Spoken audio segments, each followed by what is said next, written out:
आसंता काली high school certificate परीक्षा आरंभ होगा जाऊँगी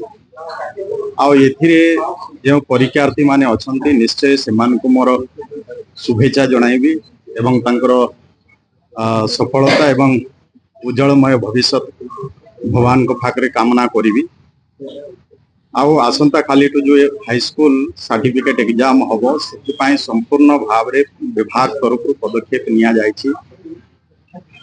फ्लाइंग स्क्वाड रो व्यवस्था होती एवं आम पाखे प्राय एग्जाम सेंटर अच्छी 3029 एथिरे प्राय 5,12,437 परीक्षार्थी परीक्षा देवे। तापर आमर नोडाल सेंटर भी 314 होती एथिरे संपूर्ण भाव में सुरक्षा व्यवस्था को मुतयन कराई।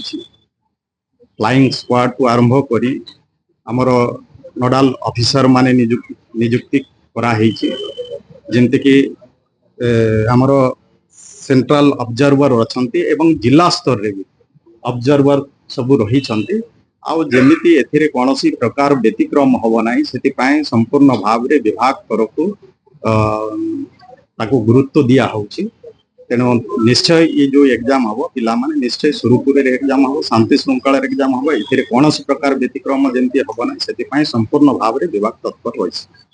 बयनिका द्वारा आयोजित विशाल जातीय स्तरीय हस्ततंत मेला एही मेला भुवनेश्वर यूनिट 3 प्रदर्शनी पड़िया एप्रिल 1 पर्यंत दिन 11:30 रु राति 9:30 पर्यंत आयोजित करा जाउछि।